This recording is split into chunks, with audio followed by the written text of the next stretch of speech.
राजनीतिको केही ज्ञान नभएकाहरूबाट राज्य शासित हुँदा देशले कति क्षति बिहोर्न पर्दछ भन्ने कुरा अहिले युक्रेनलाई हेर्दा थाहा हुन्छ। युरोप र अमेरिकाको उक्साहटमा लागेर अमेरिकी एजेन्ट जेलेन्स्कीले रसिया जस्तो शक्तिशाली तथा असल छिमेकीसँग शत्रुता गरी देश खरानी बनाए, साथै ठूलो भूभाग पनि रुसलाई सुम्पन पर्यो। युद्धको लागि उक्साएका अमेरिका र नाटोले कुनै सहयोग गरेनन् र अन्त्यमा उनीहरूकै दबावमा रुस सामु आत्मसमर्पण गर्नु पर्यो। नेपालमा झै पश्चिमाहरूबाट परिचालित एजेन्टहरूले सामाजिक सञ्जालमा फैलाएको भ्रमलाई बुझ्न नसक्दा देश र जनताको लागि काम गरिरहेको सरकार हटाई पश्चिमाले खडा गरेको जोकरलाई युक्रेनी जनताले राष्ट्र प्रमुखमा चुनेर अहिले खुनको आँसु रोइरहेका छन्। आज युक्रेनमा युवाहरूले जबरजस्ती आफ्नो खुट्टा आफैले भाँचिरहेका छन्, आफ्नो हात आफैले काटिरहेका छन्, किनकि हात खुट्टा सही भएमा जेलेन्स्की सरकारले रातारात घरबाट उठाएर 15 दिनको तालिम दिँदै युद्धमा मर्न पठाउने गर्दछ। सामाजिक सञ्जालमा सही र गलत छुट्याउन नसकेका युक्रेनी जनताले भ्रमको पछि लागेर निर्णय गर्दा पश्चिमाको एजेन्ट जेलेन्स्कीलाई चुन्न पुगे र जेलेन्स्कीले पनि अमेरिका र नाटोको निर्देशन अनुसार रुससँगको 100 वर्ष पुरानो सम्बन्ध तोड्दै युद्धमा होमिए र 3 वर्षमै देशलाई खरानी बनाए। अहिले युक्रेनको झै अवस्था नेपालको हुँदैछ। नेपाल विकास भएको देख्न नसक्ने भारतीय नीति र नेपालमा सधैँ अस्थिरता कायम राखी भारत र चीनलाई नियन्त्रण गर्न खोज्ने अमेरिकी नीतिका कारण नेपालमा स्थायी सरकार बन्न धेरै गाह्रो छ, जसले गर्दा देशको अर्थतन्त्र कमजोर भई देश विकास द्रुत गतिमा हुन सकिरहेको छैन।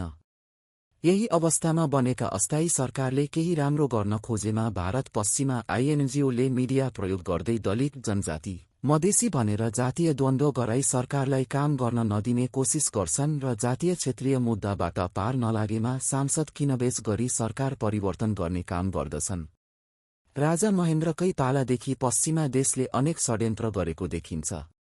चीनसँगको सम्बन्ध धेरै राम्रो बनाएकै कारण राजा वीरेन्द्रको वंशनाश भयो भने चीनसँग नै सुमधुर सम्बन्ध राखेका कारण ओली सरकारको पालामा नाकाबन्दी खेप्नु पर्यो र पछि गएर सरकार नै ढल्यो। भारत र पश्चिमाको ठूलो षड्यन्त्रका बावजुद पनि केपी ओली सरकारले देश विकासमा ठूलै सफलता प्राप्त गरेको थियो। गाउँका हिलाम्य बाटोहरू पक्की बाटा बनिरहेका थिए, पहाडका गाउँ-गाउँमा बाटो पुगिरहेका थिए। ढल्केवर मुजफ्फरपुर प्रसारण लाइन बनाएर लोड सेडिङको अन्त्य भएको थियो। माओवादीको 10 वर्षे हिंसापछि देशमा पहिलो पटक अर्थतन्त्रले फड्को मारिरहेको थियो। उद्योग कल कारखाना तीव्र गतिमा सञ्चालनमा आएका थिए। निर्माण क्षेत्रले लय समाउँदै थियो। अरू धेरै क्षेत्र सुधार हुने क्रममा थिए। अनेकन कमी कमजोरीका बावजुद पनि सरकारले गति लिँदै थियो, तर नेपालमा राम्रो भएको छिमेकी राष्ट्र भारत र पश्चिमा राष्ट्रहरूलाई मन परिरहेको थिएन, किनकि नेपालमा स्थिर सरकार बनेर अर्थतन्त्र बलियो भएमा चीनसँगको सम्बन्ध धेरै राम्रो बन्ने र भारत र पश्चिमाको स्वार्थ पूरा हुने थिएन। केपी ओली सरकारबाट रुष्ट बनेका भारत र पश्चिमा राष्ट्रले सरकार ढलाउनका लागि विभिन्न सङ्घ संस्था र मिडिया मार्फत नेपालभित्र रहेका आफ्ना एजेन्टहरू प्रयोग गरे। कहिले तराईमा मधेसीको नाममा वितण्डा मच्याए, कहिले थारूको नाममा पश्चिममा लडाईँ गराए, कहिले मुस्लिमको नाममा त कहिले राई लिम्बू किराँतको नाममा अतिवादीलाई परिचालन गर्दै नेपालमा अस्थिरता बनाइराखे। समयसँगै अब पुराना एजेन्टहरूबाट काम नहुने भएपछि नयाँ एजेन्टहरू परिचालित भएका छन्, जसलाई प्रयोग गरेर जेनजीको नाममा नेपालमा आतंकवादी क्रियाकलाप गराइयो। रवि वालेन, आशिका तामाङ, तनुजा पाण्डे, रक्षा बम, सुदन गुरुङ जस्तालाई विभिन्न आइएनजिओ मार्फत प्रयोग गरी मिडियामा एकोहोरो झुटो बोल्न लगाउने, पश्चिमाबाट परिचालित मिडियामा झुटा र भ्रामक समाचार फैलाउन लगाउने, स्वघोषित विद्वानहरू र केही युट्युबरबाट सामाजिक सञ्जालमा भ्रामक कुराको ट्रेन्ड चलाउने र लाखौं फेक एकाउन्टहरूबाट त्यसलाई प्रचार गरी आम सर्वसाधारणलाई भ्रमित गर्ने काम अहिले पनि भइरहेको छ। एकोहोरो नेताहरूलाई गाली गर्दै नेताहरू नै खराब हुन भन्ने प्रचार प्रसार गर्दै आम सर्वसाधारणमा नैराश्यता विकास गर्ने काम गरेर देशलाई युक्रेन बनाउन एजेन्टहरू लागि परिरहेका छन्, जसको ज्वलन्त उदाहरण युट्युबर टङ्क दाहाल, भाग्य न्यौपाने, मनोज लगायत विभिन्न कलाकारहरूलाई लिन सकिन्छ।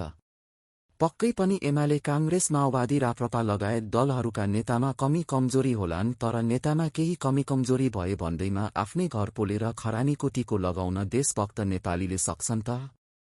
के एउटा स्वाभिमानी नेपालीले आफ्नो देशमा विदेशी सेनाको बुट बज्रेको हेर्न सक्छ? देशको माया बोकेको नेपालीले देश युक्रेन र सिरिया बनेको हेर्न सक्छ? अब हामी सच्चा नेपालीले एकपटक सोच्नै पर्ने बेला भएको छ के हामीले हाम्रा आफ्ना नेतालाई लखेटेर बालेन रवि आशिका सुदन गुरुङ रक्षा बम तनुजा लगायत पश्चिमा र भारतबाट पालित पोषितहरूबाट शासित हुन चाहन्छौं? के हामीले पनि अब युक्रेनका जनताले झै आफ्नो खुट्टा आफै बाँच्न चाहन्छौं? अब पनि जेनजीको नाममा गरिने अपराध र आतंकलाई हामीले ताली पिटेर स्वागत गर्यौं भने हामीले आफ्नो काल आफै निम्त्यायौं भन्ने बुझे हुन्छ। दशकौं दशक लामो इतिहास बोकेका दलहरूलाई निषेध गरेर देशमा शान्ति कहिल्यै छाउने छैन। नजिकको छिमेकी बंगलादेशलाई हेरेर पनि हामीले केही सिक्न सकेनौं भने हाम्रो शिक्षा र संस्कारलाई धिक्कार छ।